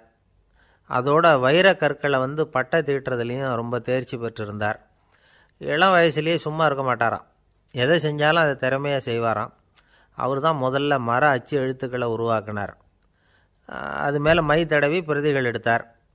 அதுக்கப்புறம் உலோக எழுத்துக்கள், முதல்ல காரியம், அப்புறம் இரும்பு, அப்புறம் கலப்பு உலோகம், பிறகு அச்சடிக்கிறதுக்கு எந்திரம் ஒன்றையும் உருவாக்கினார். முதல்ல பைபிள் அச்சடித்தார். 1468 அவர் இறந்து போனார். 16ஆம் நூற்றாண்டில் மேலை நாடுகளிலிருந்து மர எழுத்துக்களை கொண்டுகிட்டு தமிழ்நாட்டில் கிறிஸ்துவ நூல்களை அச்சிட்டாங்க. அப்போல்லாம் அச்சகங்கள் போதிய அளவுக்கு இங்கே இல்லை. அதுக்கு என்ன காரணம்னா, இந்தியர்கள் அச்சகங்களை நடத்தக்கூடாது அப்படின்னு சட்டம். 1835 வரைக்கும் அந்த சட்டம் நடைமுறையில் இருந்தது. இந்த நிலைமையில் அங்கேயும் இங்கேயுமா 1-2 அச்சகங்கள் ஆரம்பமாச்சு. 1713 தரங்கம்பாடியில் லூத்தரன் மிஷன் அச்சகம், அதே ஆண்டில் சென்னையில் எஸ்பிசிகே அச்சகம். இது ரெண்டும் தான் இந்தியாவில் முதல்ல தொடங்கப்பட்ட அச்சகங்கள். ஆட்டுத்தோல்லையும் ஓலைச்சுவடியிலையும் எழுதப்பட்ட எழுத்துக்கள் இன்றைக்கி எங்கேயோ போயிடுது. ஆனால் நம்ம ஊரில் எழுத்தாளர்கள் நிலைமை தான் ஒன்றும் சொல்லிக்கிறது மாதிரி இல்லை. நம்ம ஆள் ஒருத்தர் சொன்னார், சார், நான் சொந்தத்தில் ஒரு அச்சாஃபீஸ் வச்சுருந்தேன், இப்போவும் வச்சுருக்கிறேன்.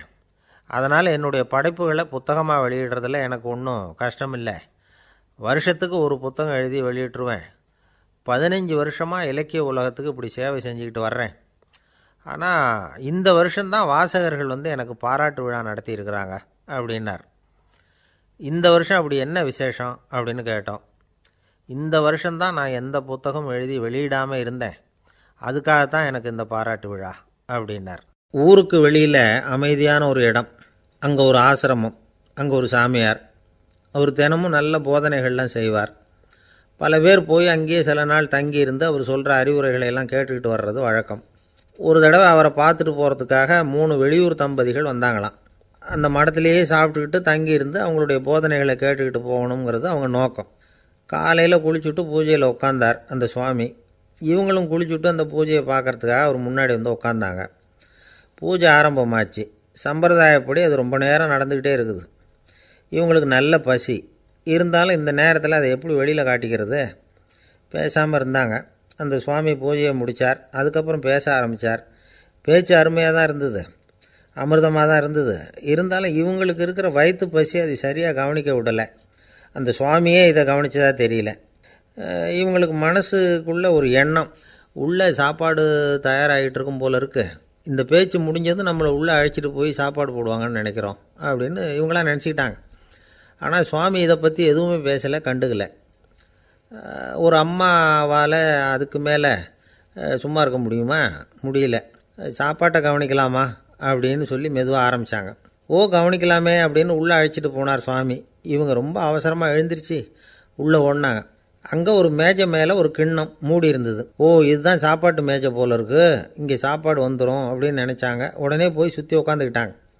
சுவாமி அந்த கிண்ணத்தை எடுத்து அந்த அம்மா கிட்ட கொடுத்தார். அவங்க அதை வாங்கி மூடியை திறந்து பார்க்குறாங்க. உள்ளே ஒரு சாவி இருக்குது. சரிதான், இது சமையலறை சாவி போல் இருக்குது, அங்கே போய் அதை திறந்து சாப்பாட்டை நாமே எடுத்துக்கிட்டு இங்கே வச்சுக்கிட்டு சாப்பிட்ணும் போல இருக்குது அப்படின்னு நினச்சாங்க. சாவி இருக்கு இல்லையா, வாங்க பூட்டு நிறையா காட்டுறேன் அப்படின்னு சுவாமி அவங்கள அழைச்சிட்டு போனார், காட்டினார். இவங்க அந்த அறையை ரொம்ப ஆவலோடு திறந்தாங்க. உள்ளே பார்த்தா அங்கே அரிசி, பருப்பு, விதவிதமான காய்கறி எல்லாம் இருக்குது. சமையலுக்கு வேண்டிய மிளகாய், எண்ணெய், பால், தயிர், நெய் இப்படி எல்லாமே இருக்குது. அடுப்பு, விறகு, நெருப்பு போட்டி அது கூட அங்கே இருக்குது. சாப்பாடு தயாராக இருக்கும்னு நினச்சிக்கிட்டு போனால் இப்படி இருக்குதே அப்படின்னு சொல்லி அதை பார்த்ததும் ரொம்ப சோர்ந்து போட்டாங்க அவங்க. சுவாமி, என்ன இது சாப்பாடு இல்லையா அப்படின்னாங்க. அதுதான் சாப்பாட்டுக்கு வேண்டிய எல்லாம் இங்கே இருக்குதே, அடுப்பு மூட்டி நீங்கள் தான் அவங்கவுங்க ருசிக்கு தகுந்த மாதிரி சமைச்சிக்கணும், இந்த சன்னியாசிக்கு எப்படி சமைக்க தெரியும் அப்படின்னு கேட்டார் சுவாமி. சாப்பாடு தயாராக இருக்கும்னு நாங்கள் எதிர்பார்த்தோம் அப்படின்னாங்க. நீங்கள் இப்படி சொல்லுவீங்கன்னு நானும் எதிர்பார்த்தேன். இது வரைக்கும் நான் எவ்வளவோ தத்துவம்லாம் எடுத்து சொன்னேன். எல்லாத்தையும் விட இதுதான் அனுபவபூர்வமான தத்துவம். ஆண்டவன் நமக்கு நல்ல மனசை கொடுத்துருக்குறான், நல்ல வாய்ப்புகளையும் தந்திருக்கிறான், அதையெல்லாம் பயன்படுத்திக்கக்கூடிய மூளையையும் சிந்தனையையும் கொடுத்துருக்குறான். அதனால் அடுப்பை தான் நீங்கள் மூட்டணும். அடுப்பை நீங்கள் தான் மூட்டணும். உங்களுக்கு உகந்ததை நீங்கள் தான் சமைச்சு ருசித்து அனுபவிக்கணும். ஆண்டவனே அதை செஞ்சுக்கிட்டு இருக்க மாட்டான் அப்படின்னாராம் அந்த சுவாமி. நம்முடைய வாழ்க்கையில் பல நல்ல பலன்களை பெறுறதுக்கு நாம் தான் முயற்சி பண்ணணும். அதுக்குரிய சூழ்நிலையை தான் ஆண்டவன் கொடுப்பானே தவிர அதை விளக்கிறதுக்காக தான் அந்த சுவாமி அப்படி செஞ்சு காட்டியிருக்கிறார். இது ஒரு பெரியவர் இப்படி ஒரு விளக்கம் கொடுத்தார். அதுக்கப்புறம் அந்த 3 தம்பதிகளும் தெளிவடைஞ்சுட்டாங்களாம். நாம் தெளிவடைகிறது எப்போங்கிறது தான் தெரியல அப்படின்னு பல பேர் இதை கேட்டுட்டு சொல்லிகிட்டு இருக்கிறாங்க. இந்த கதையை நம்முடைய நண்பர் ஒருத்தர்கிட்ட சொன்னேன். அந்த நண்பர் ரொம்ப சந்தோஷப்பட்டார். நீங்கள் சொல்கிறது கரெக்டு சார், ஆனால் நான் அதை விட ஒரு படி மேலே சார். எனக்கெல்லாம் அரிசி பருப்பு இருக்கிற ரூம் எதுன்னு கையை காட்டிட்டா போதும், உடனே கிண்ணத்துலேருந்து சாவியை எடுத்து கொடுக்கணுங்கிற அவசியம்லாம் இல்லை எனக்கு. அப்புறம் எப்படி ரூமை திறந்துருவீங்க அப்படின்னு கேட்டேன். பூட்டை உடச்சி திறந்துருவேன், அதுதான் எனக்கு பழக்கம் அப்படிங்கிறார். ஒரு வயசான அம்மா தெரு வழியாக போயிட்டு இருந்தாங்க. அவங்க கையில் எண்ணத்தையோ வச்சுக்கிட்டு அதை அடிக்கடி பார்த்துக்கிட்டே இருந்தாங்க. ஒருத்தன் மெதுவாக அவங்கக்கிட்ட போய் கையில் இருக்கிறது என்ன அப்படின்னு எட்டி பார்த்தா அவங்க கையில் 4 பல் இருந்துதான். இவன் ஆச்சரியமாக அந்த அம்மாவை பார்த்தான். ஏம்மா உனக்கு என்ன பைத்தியமா, ஏது இந்த பல், இதை என்னத்துக்காக கையில் வச்சுக்கிட்டு அலைஞ்சிக்கிட்டு இருக்கிற அப்படின்னு கேட்டிருக்கான். அதுக்கு அந்த அம்மா விவரம் சொல்ல ஆரம்பித்தாங்களாம். இதை பாருப்பா, எனக்கு ஒரு மகன் இருந்தான், அவனை ரொம்ப செல்லமாக வளர்த்தேன். அவனை தரையிலே நடக்க விடுறதில்ல, எப்பவும் தூக்கி வச்சுக்கிட்டு இருப்பேன்.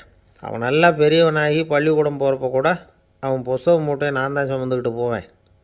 பார்க்குறவங்க கூட கேலி பண்ணுவாங்க, ஏம்மா படிக்க போகிறது நீயா உன் பிள்ளையான்னு கேட்பாங்க. அவன் இன்றைக்கி எவ்வளவோ பெரிய மனுஷன் ஆகிட்டான், வெளிநாட்டில் பெரிய உத்தியோகத்தில் இருக்கான். சமீபத்தில் இங்கே வந்துட்டு போனான். ஒரு நாள் ஏதோ கோபத்தில் என்ன அரைஞ்சுட்டான். அப்போ இந்த 4 பல்லும் கீழே விழுந்துட்டுது. இன்னமும் கூட விழுந்திருக்கும், ஆனால் பல்லு தான் இல்லை. என் புள்ள அரைஞ்சதுனால விழுந்த பல்லு இல்லையா அது, அதனால் இதை எப்பவும் என் கையிலேயே வச்சுக்கிட்டு ஆசையோடு பார்த்துக்கிட்டு இருக்கிறேன். அவன் தான் வெளிநாட்டுக்கு போட்டான், அவனை பார்க்க முடியாத ஏக்கத்தை நான் இந்த பல்லை பார்த்து போக்கிக்கிறேன் அப்படின்னு நாங்களாம் அந்த அம்மா. இந்த கதை எதுக்காகன்னா, தாய் அன்பு அப்படிங்கிறது எப்படிப்பட்டதுங்கிறத புரிஞ்சுக்கிறதுக்காக. கல்யாணம் ஆனதுக்கப்புறம் தாயை மறந்து விட்றவங்க எத்தனை பேர் இந்த உலகத்தில், அவங்க காதில் வேணுங்கிறதுக்காக தான் இந்த தகவல். ஆனால் ஒரு விஷயம் மட்டும் நல்லா புரிஞ்சுக்கணும், தாயை மதிக்க தெரிஞ்சவங்க தான் இன்றைக்கி வாழ்க்கையில் எல்லா விதத்துலேயும் முன்னுக்கு வந்திருக்கிறாங்க. வேணும்னா விசாரித்து பார்த்துக்குங்க. இன்னொரு அம்மா இருந்தாங்க. அவங்க தினமும் ஒரு கோயிலுக்கு வருவாங்க.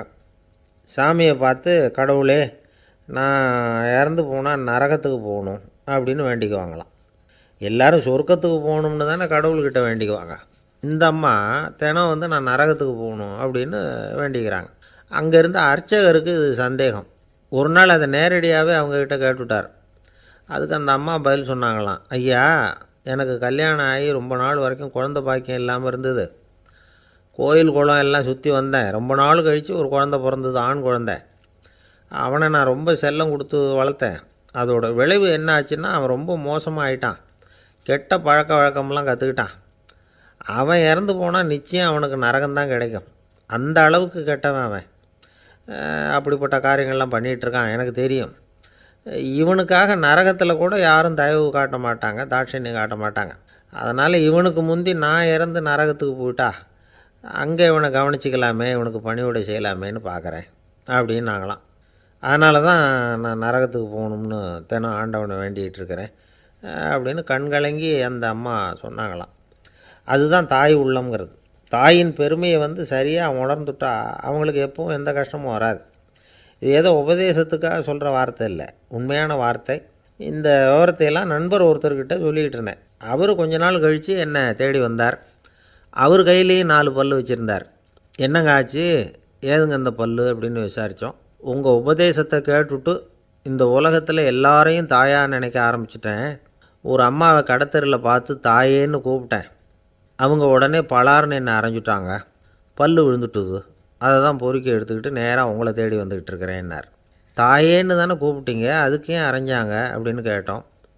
நான் தாயேன்னு கூப்பிட்டது அவங்க காதில் நாயேன்னு விழுந்துட்டு தான். அதுதான் இப்படி ஆயிட்டுது அப்படின்னார். இயேசுநாதர்கிட்ட ஒருத்தர் வந்து கேட்டாராம், இயேசுவே என்னை எவ்வளவு நேசிக்கிறீர்கள் அப்படின்னு. அவர் தன்னுடைய இரு கைகளையும் அகல விரித்து இவ்வளவு என்று சொல்லி சிலுவையில் உயிர் நீத்தார் அப்படின்னு சொல்லுவாங்க. அதாவது அந்த நேசிப்புக்கு எல்லை கிடையாது, அதே போல் மன்னிப்புக்கும் எல்லை கிடையாது. இது இயேசுநாதர் சொல்லி கொடுத்த ஒரு பாடம்.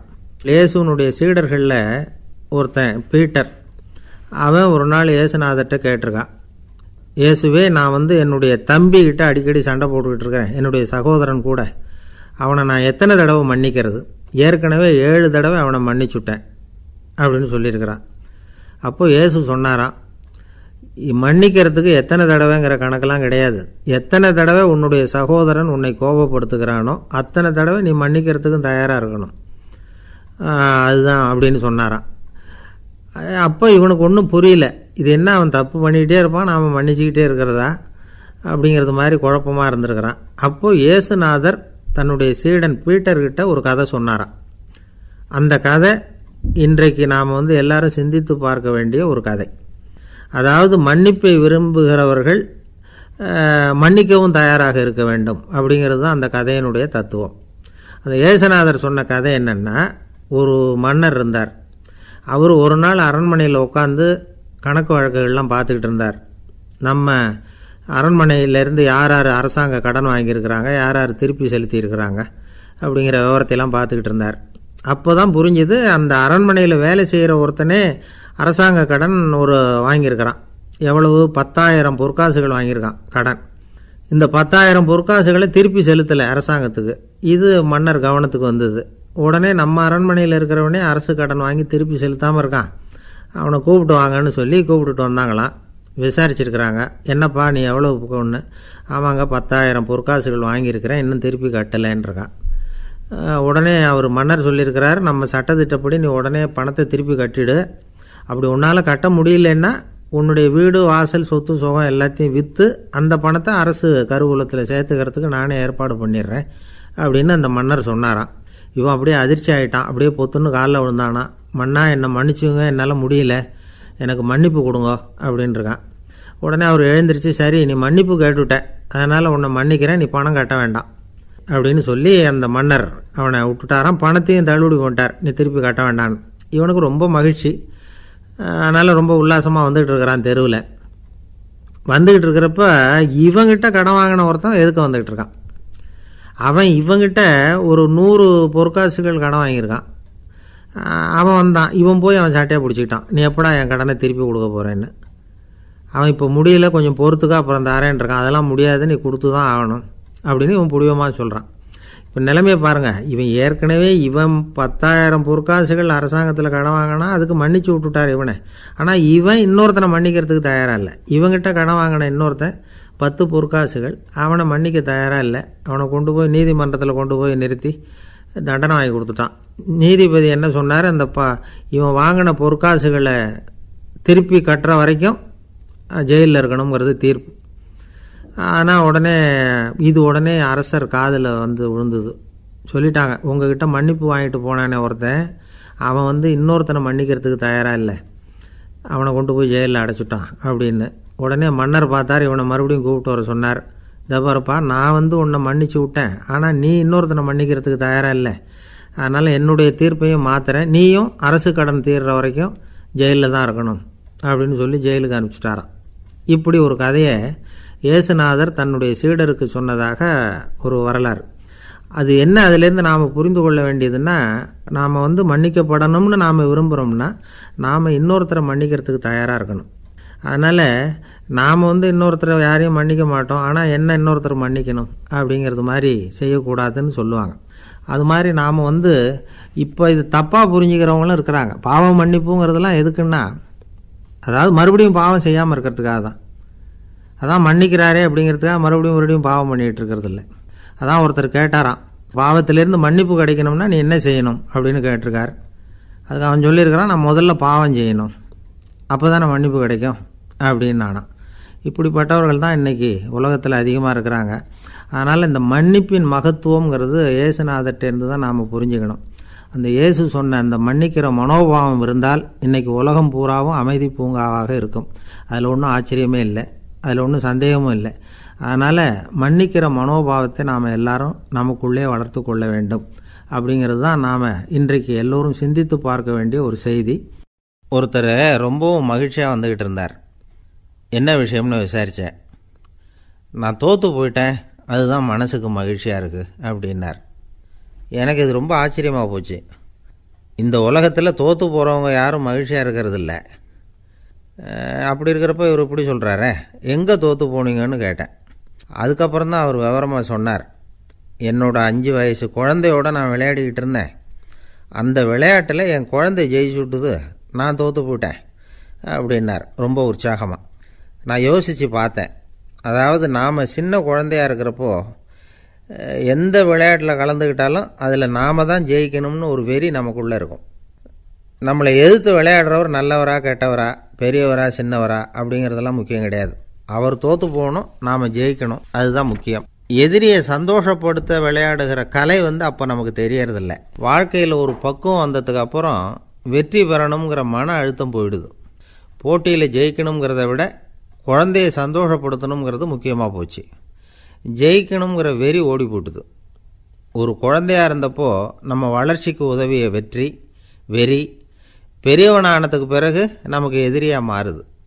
அதை சரியான சமயத்தில் நாம் புரிஞ்சுக்கிட்டோம்னா போதும், நாம் பொழைச்சிக்கலாம். ஒவ்வொரு மனுஷனுமே வாழ்க்கையோட அடுத்த கட்ட வளர்ச்சியில் அடி எடுத்து வைக்கிற நேரத்தில் தன்கிட்ட இருந்து ஏதோ ஒரு குணத்தை அல்லது தன் குணம் இருந்த ஏதோ ஒரு உறவை நாம் இழக்கத்தான் வேண்டியிருக்குது. ஒரு கட்டம் வரைக்கும் உதவியாக இருந்த குணம் அடுத்த கட்டத்துக்கு தடையாக கூட மாறிடலாம். இந்த பரிமாண மாற்றத்துக்கு உள்ளாகிற ஒவ்வொருத்தரும் பிரத்யட்சமாக இதை உணர்றாங்க. ஆனால் பல பேர் எப்படின்னா பழசை திறந்துவிட்டு புதிய கொள்கைகளை உருவாக்கிக்கிறதுக்கு இஷ்டம் இல்லாமல் இருந்துவிடுறாங்க, அல்லது அப்படி செய்ய முடியாமல் தவிக்கிறாங்க.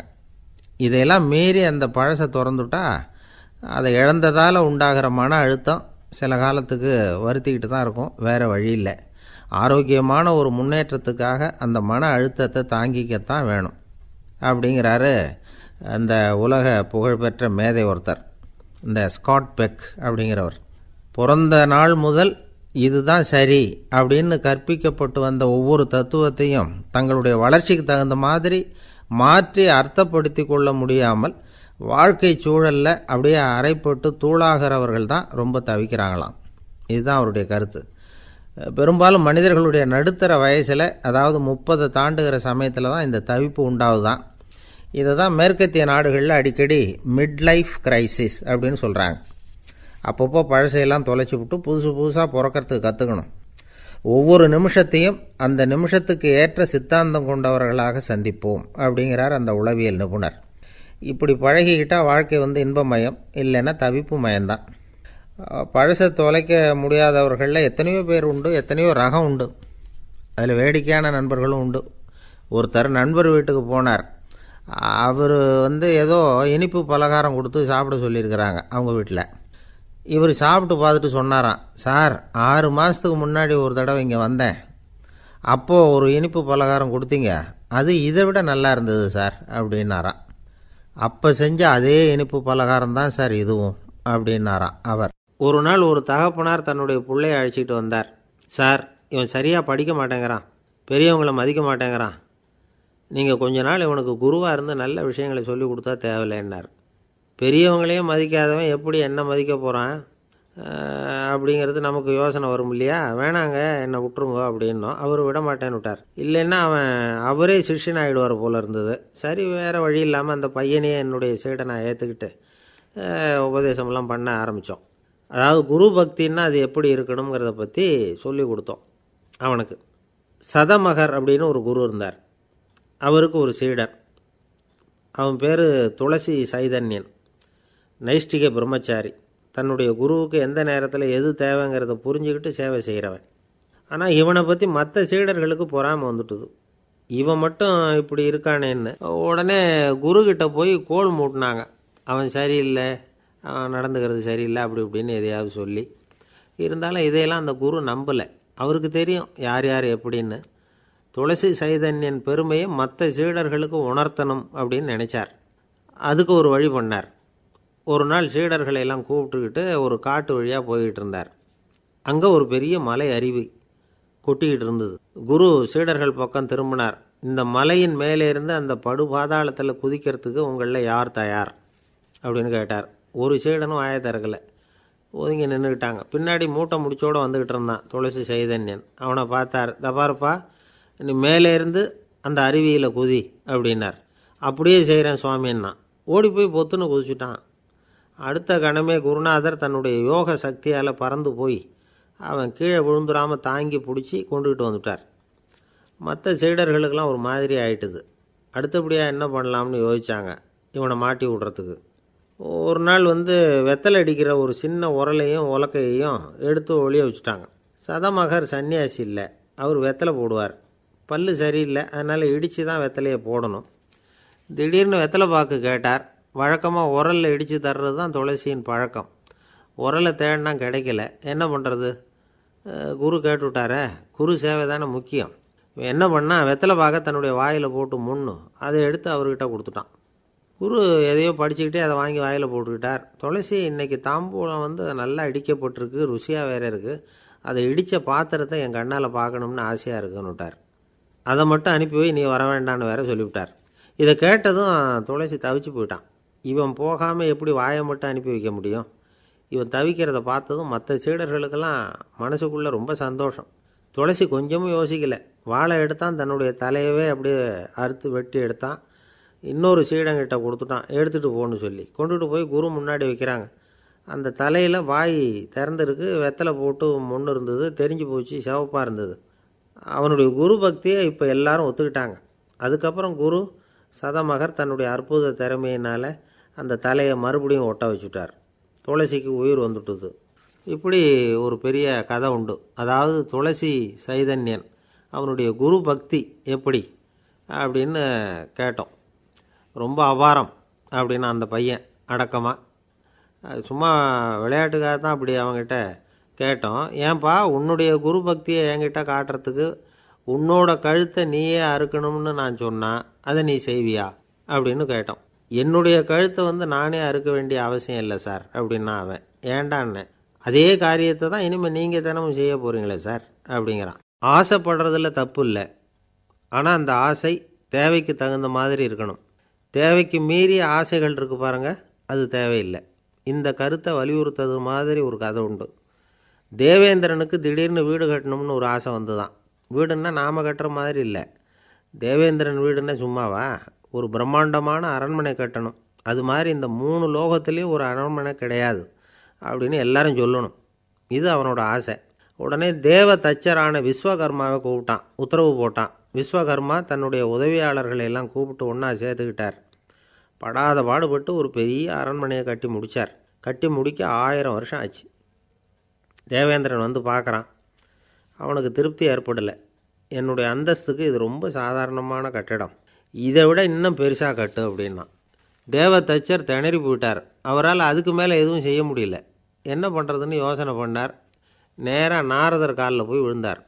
நீங்கள் தான் என்னை இந்த பிரச்சனையிலேருந்து காப்பாற்றணும்னார். நாரதர் யோசனை பண்ணார். சரி கவலைப்படாதேன்னார். நேராக இந்திரன்கிட்ட போனார். இந்திரன் நாரதரை பார்த்த உடனே வாங்கன்னு கூட்டிகிட்டு போய் அரண்மனையை காட்டினான். இது மாதிரி ஒரு அரண்மனையை நீங்கள் வேறு எங்கேயாவது பார்த்துருக்குறீங்களா அப்படின்னு ரொம்ப பெருமையாக கேட்டான். நான் பார்த்ததில்லை, ஆனால் என்னை விட வயசில் மூத்தவர் மகரிஷி லோமேசர், அவர் ஒரு வேளை பார்த்துருக்கிறாரா என்னமோ அப்படின்னார். உடனே அவரை மனசில் நினச்சி தியானம் பண்ணினார். அடுத்த கணம் லோமேசர் அங்கே வந்தார். இடையில் ஒரு சின்ன துண்டு, கையில் ஒரு கமண்டலம், தலையில் ஒரு பாய், அவ்வளவுதான் அவர்கிட்ட இருந்தது.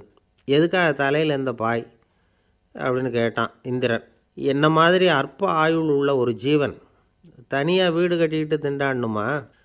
இந்த பாய் தான் ஒரு வீடு மாதிரி எனக்கு நிழல் கொடுக்குது அப்படின்னார் அவர். என்னது, உங்களுக்கு அவ்வளவு கொஞ்சமான ஆயுளா அப்படின்னு ஆச்சரியத்தோடு கேட்டான் இந்திரன். ஆமாம், இதை பாரு, என்னுடைய மார்பில் ஒரு பொற்காசு அளவுக்கு ரோமம் உதிர்ந்துட்டுது. எப்போ என் உடம்புல உள்ள எல்லா ரோமமும் உதிர்ந்துருமோ அப்போ என்னுடைய ஆயுள் முடியும் அப்படின்னார். எப்போ அந்த ரோமங்கள் பூரா உதிரும்னு கேட்டான் இவன். ஒரு பிரம்மா மறைஞ்சதும் ஒரு ரோமம் உதிரும். என் உடம்புல உள்ள ரோமங்களின் எண்ணிக்கை எவ்வளவோ அவ்வளவு பிரம்மாக்கள் தோன்றி அவங்க ஆயுள் முடியும் பொழுது என் உடம்புல உள்ள ரோமங்கள் பூரா உதிரும் அப்படின்னார்.